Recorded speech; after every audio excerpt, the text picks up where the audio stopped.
today for our virtual press conference. I'll start off just by saying that Maria and I both continue to feel well. We're undergoing continuous testing. We were tested yesterday and are both negative after our exposure, and we'll continue that testing process. We also will continue to quarantine so that we can handle this as responsibly as possible. A couple things before we get into a health update. It's a very big week for our state as we welcome a presidential debate at Belmont University, and I certainly look forward to that, to tuning into it, but also very grateful for all the partners that come together to make that happen, including Belmont University, our law enforcement partners that are making sure that it is a safe and secure environment for the president and for the presidential candidates. We are excited for campaigns to see the very best of Nashville at one of our premier universities, Belmont. So we're excited about that. There is also other significant, tremendous economic news out of our state today. General Motors has announced the single largest expansion financial investment in our state's history. They are announcing an investment of $2 billion in our Spring Hill plant with General Motors. This expansion is significant in that it is the largest ever, but it's also a continuing partnership with General Motors that's been a great partner to our state and provided thousands of jobs for decades in Tennessee, and we're grateful for their continued investment here. This investment is specifically for the manufacture of electric vehicles, and it's important because it helps solidify really the leading role that Tennessee has in the nation in the production of electric vehicles. So that's welcome news, and we're grateful for the investment by General Motors. Dr. Piercy's on the line, and she'll give a more detailed briefing in a minute, but I'll start with sort of top-line health update comments. Today, the Department of Health launched a new website for COVID-19. It is designed to improve the flow of information. It's a simple way for Tennesseans to think through all aspects of COVID-19.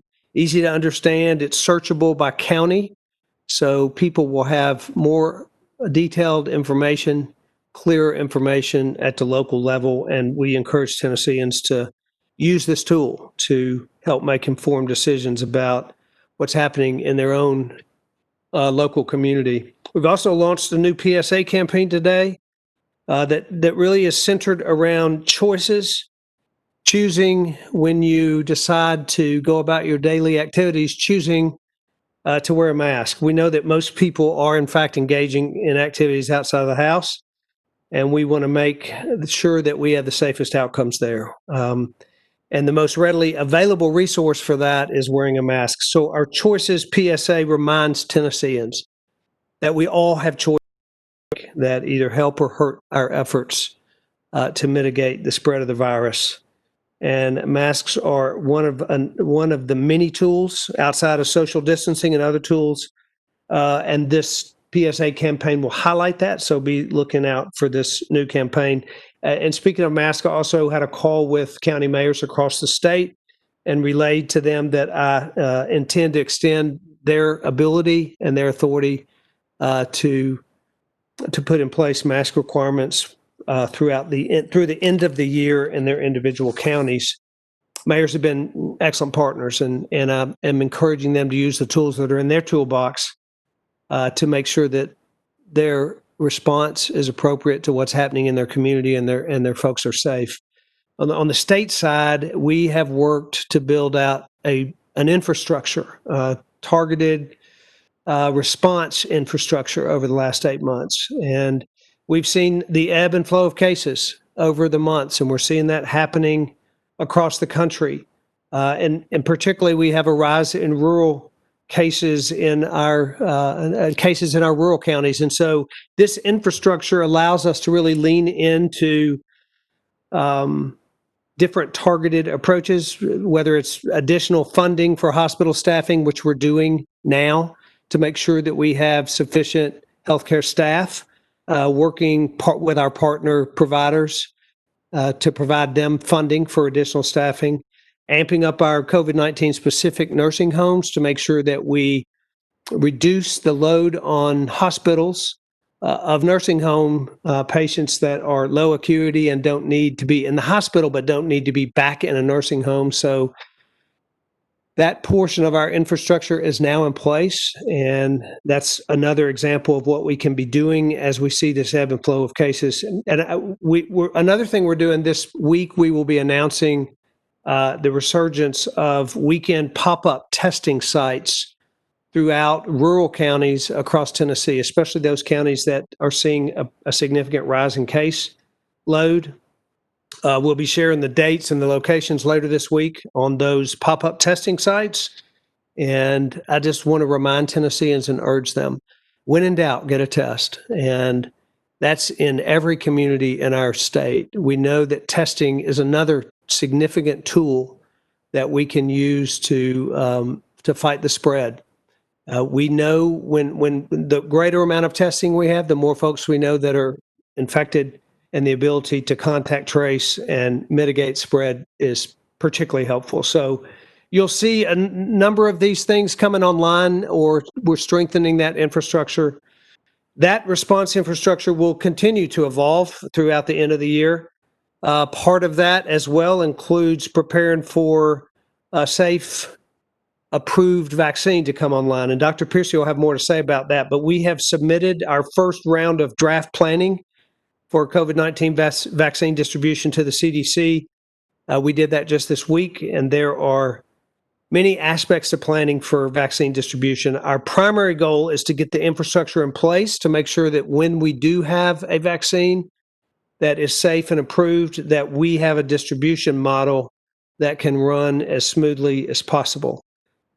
We will continue to talk about this more in the days ahead because we know that the vaccine situation is extremely fluid, and so the plan will likely be fluid as well, depending on what happens with vaccine development. But we are awaiting a safe, approved vaccine, and then we will be prepared to distribute it. Dr. Piercy, why don't you come on the call and add comments to that vaccine distribution and in any other parts of your health report? Thank you, Governor. Good afternoon, everyone. I'll get to vaccines in just a moment, but I also first wanted to echo what the Governor said about the ebb and flow of cases. We have seen slight increases in our case rate and positivity rate, but the thing that has really caught our attention is the dramatic rise in hospitalizations. Those hospitalization numbers are now up over 50% since October 1st. And that is primarily because of exactly a point the Governor made, in so much that most of our cases now are coming from rural areas. You've heard me say it before, but I will remind you, as a general principle, our rural populations have more concentrations of older and sicker individuals who are more likely to need hospitalization if they become ill. But we are encouraged that people continue to do the right things. We encourage them to double down on washing your hands, wearing your mask, and watching your distance. And I also want to echo a few of the things that we're doing to help mitigate that rise in hospitalizations. In addition to those personal responsibility actions that I just mentioned, we're working with our hospital partners who are infinitely better prepared now than they were several months ago, certainly better prepared than they were in March and April, and even a good bit more prepared on how to handle capacity as well as how to clinically treat cases than they were in July and August. So again, the COVID-specific nursing facilities are allowing a pop-off valve, if you will, for hospitals, as well as the hospital staffing assistance grants. And then as a reminder, our alternative care sites continue to exercise and prepare in the catastrophic event we would need to open one of those. As the Governor mentioned, we did submit our plan to the CDC on Friday for our initial draft of the vaccination distribution program. There are still a lot of uncertainties when it comes to that. And so you will see, when you see it posted, and we're going to release that tomorrow, you will see it marked as draft. I think the most important thing to realize here is that this is a working, living, breathing document. It will change, it will morph as we get more information. But as the governor mentioned, what we do know is we know that there's going to be a significant infrastructure build out requirement, basically the how. We're not exactly clear on all of the details yet on the who and the what. We don't know exactly which vaccine. We don't have all of the guidance yet from our federal partners on who is going to get it, but we do know how we can do it when we have that ready. So I think you'll be getting notice that we're going to do a deeper dive into that tomorrow, as well as release the draft. And so be watching for those details, and we'll give you more information and answer questions about our vaccine plan tomorrow. I do have one particular item to draw your attention to today, and I will give the disclaimer. It's a little bit detailed, and so I'll try to go through it slowly, and happy to answer questions afterwards if some part of it needs to be clarified. But we are adding a new detail to our reporting starting tomorrow. This is nothing particularly different or novel, but it is a level of granularity that we have not been able to publish before now. But our numbers are big enough now that we can publish it, and so I want to give you a little explanation of what that is. And that is, starting tomorrow, you will see on our test reporting it broken down by PCR and antigen. Right now, it's just PCR testing. Now, PCR, I will remind you, this is the gold standard. This is the traditional test that we've been doing since the very beginning of this. But more recently, the antigen tests have become more available. You might have heard this called the rapid test or the point of care test. These are all the same. These mean all the same things. They're formally called antigen testing. And the reason that you're seeing more of these now is because you will remember probably 6 or 8 weeks ago, the federal government began shipping testing machines to all nursing homes in our state. Those are all antigen point of care tests. Likewise, they've become commercially available, so many providers and clinics and hospitals have these rapid tests. And then also, most recently, you've heard me and the governor talk about the Binax Now test. These are also antigen or rapid point of care tests. Let me explain the difference in these two tests. They're both good tests, but they're both a little bit different. So the PCR test is the gold standard, and it uses a process of what we call viral amplification, which, if you want to kind of be in layman's terms, it helps you search for that needle in the haystack. It takes really small pieces of virus and makes them bigger or amplifies them so the machine can pick them up. It's a longer, more laborious, and highly technical process, as opposed to the antigen test. The antigen test is probably more along the lines of what you're familiar with, one line or two lines, specifically as it relates to the Binax test, much faster, easier to administer, easier to read, and doesn't require the machinery or all of the sophistication and technicalities that the PCR testing does. I will tell you, though, that there is a trade-off there. The trade-off in being faster and more convenient is that antigen tests in general are a little bit less sensitive, which means they won't pick up as many positives as the PCR test, as the gold standard. But that's the trade-off that is appropriate in certain situations. And so if you use my needle in the haystack on the PCR, this is more like scanning the haystack and seeing if you see a needle. It has to be a little bit bigger and it has to be a little bit more noticeable. But when you find it, you can result it as a positive, and it means just the same. But let me tell you, because of these differences in sensitivity and detection levels, the national reporting requirements, the standards for these are different. So PCR is the only kind of test that can be reported as a confirmed test. A positive antigen test has to be reported as a probable. Now, a lot of people who get an antigen test also get a PCR, and so if the PCR comes positive, they will ultimately be transferred to the confirmed category. But if they just have an antigen test and it's positive, they are considered a probable case. That is a national standard definition. That's not something we control locally. That's the way it's being reported in every state.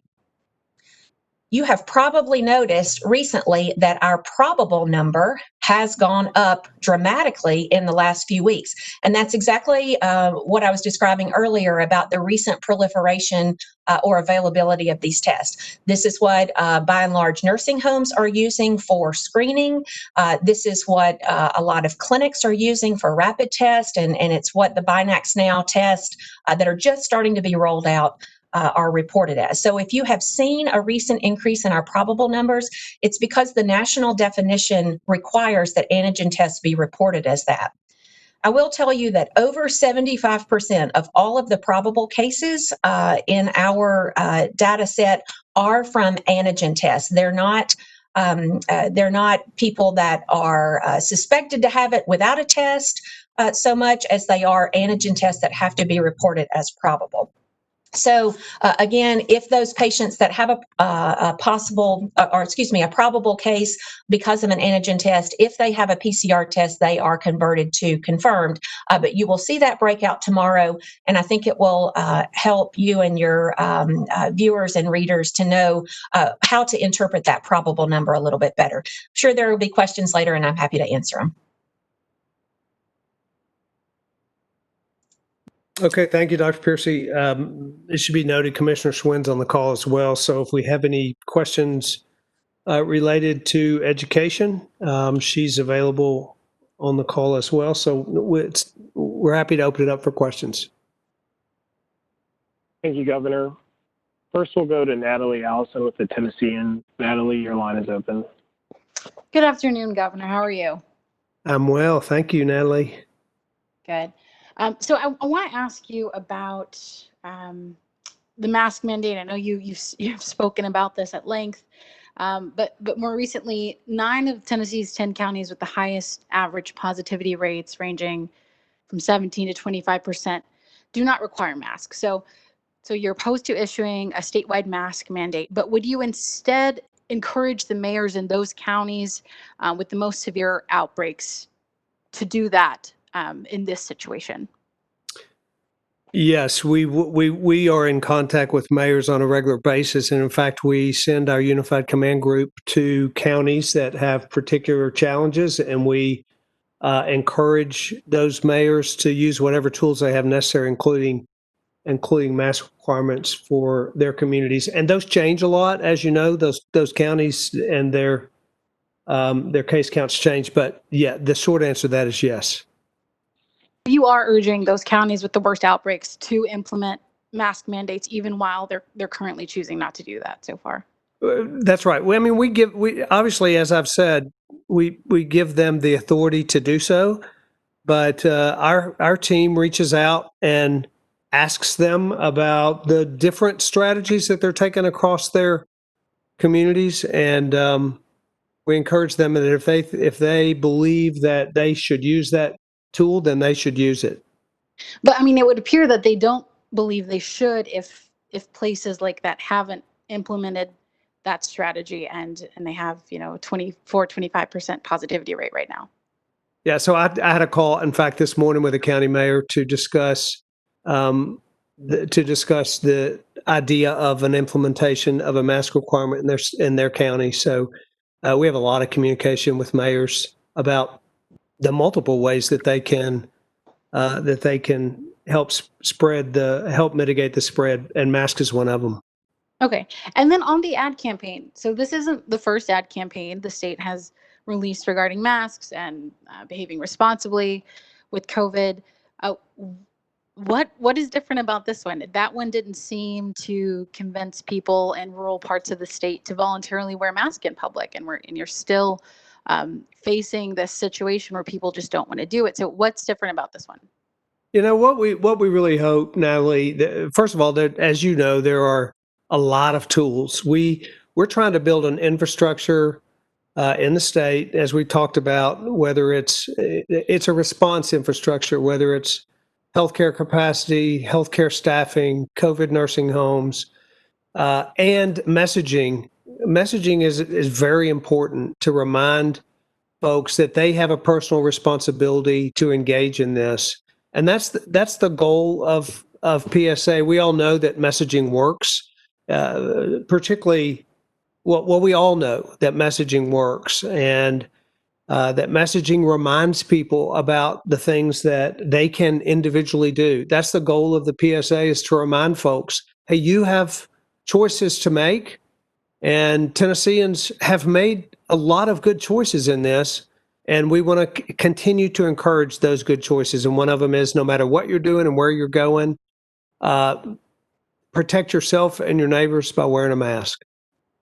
And then finally, when and how do you plan to vote? So are you planning to vote on the last day of early voting or election day? No, I plan to vote. I plan to vote early as soon as I get out of quarantine.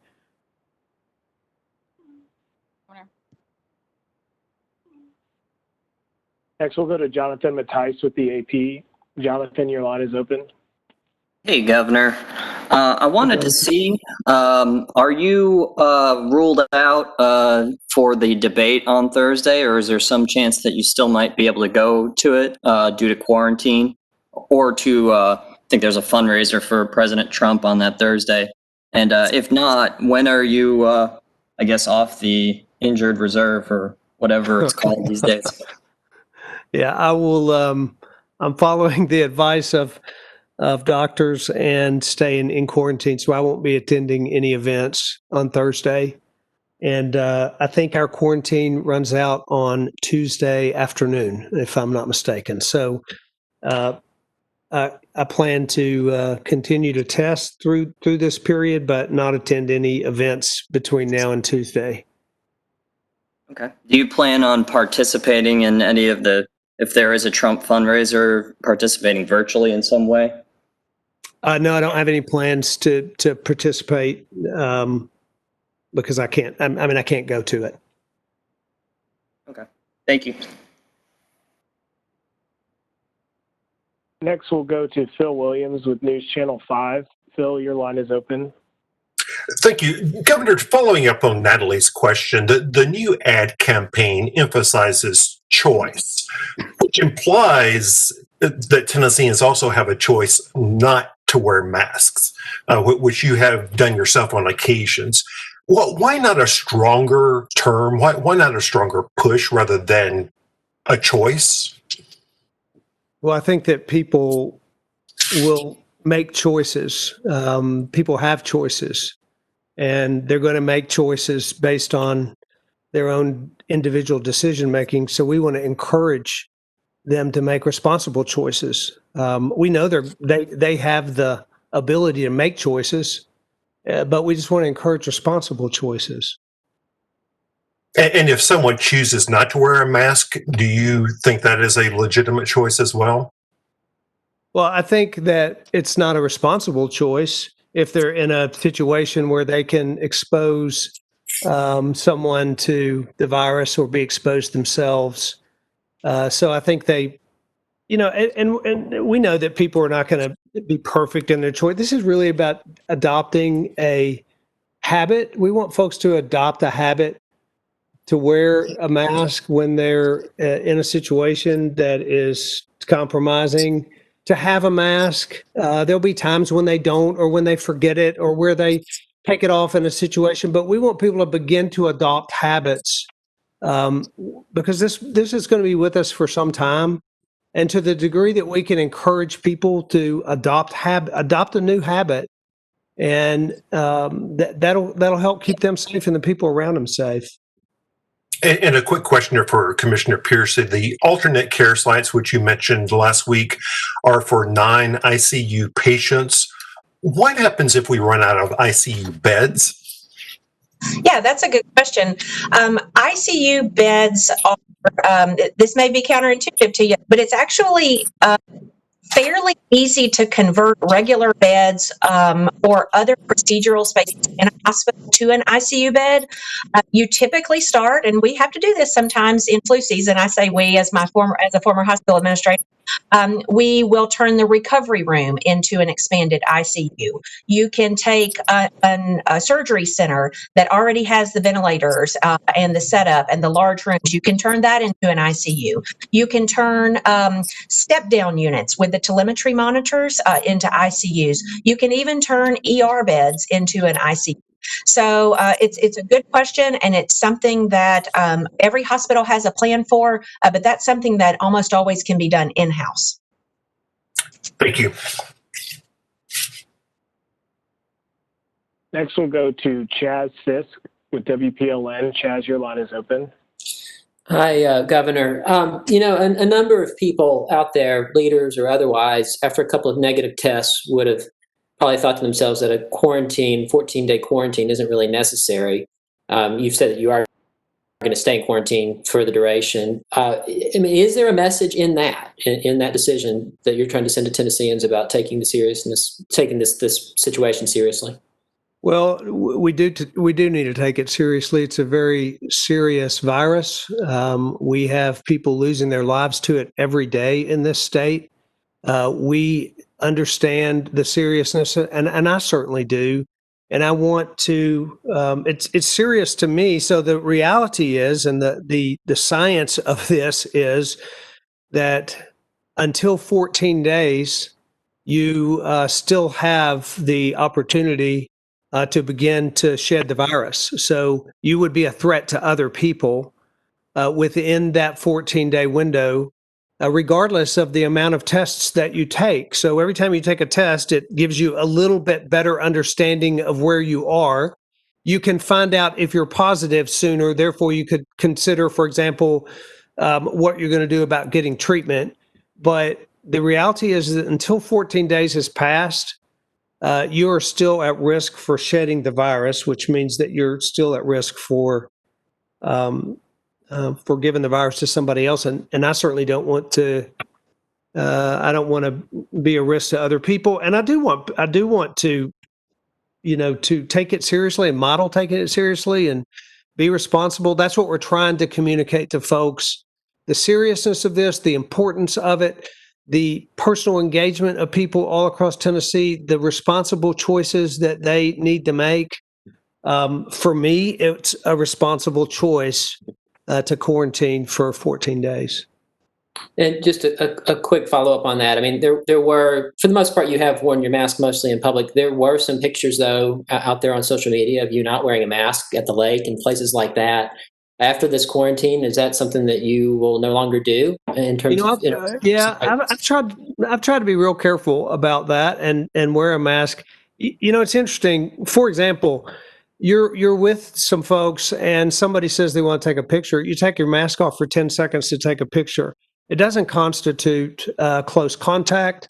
The risk there is not significant according to the CDC. So we have to be practical with this. That's part of how people will adhere to wearing a mask when they know that, hey, you know what? We have to do this in a way that makes sense and that works with people living their lives and moving forward.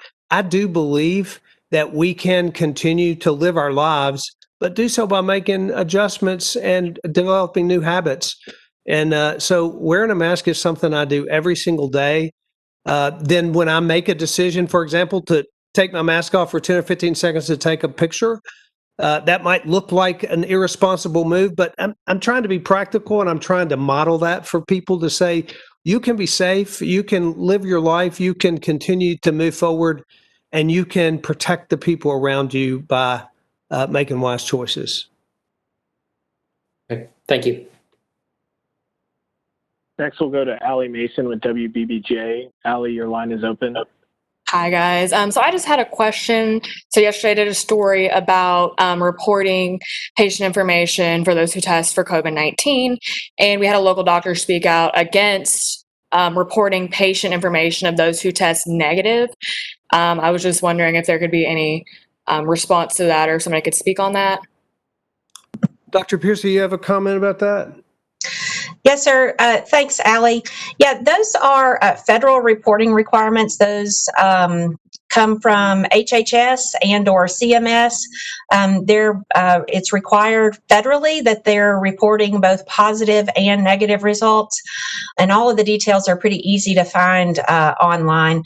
We saw that mention in your story, and we're just double checking to make sure our process is correct. But yeah, those are all federal reporting requirements. That's not coming from the state. Okay. Thank you. Governor, that's all the time we have today if you'd like to close. Thank you all for joining, and thank you for your questions. Thank you for what you do to spread information to Tennesseans about this very serious situation that we find ourselves in and the efforts that we're making across the state. I just want to remind all Tennesseans out there that we do have the opportunity. You individually have an opportunity to help in the mitigation of the spread of virus in your community. And you can do so by making wise choices and by recognizing the seriousness of this and by implementing the tools that you have individually to make sure we do that. So we encourage Tennesseans in that way, and we appreciate the things that Tennesseans are doing.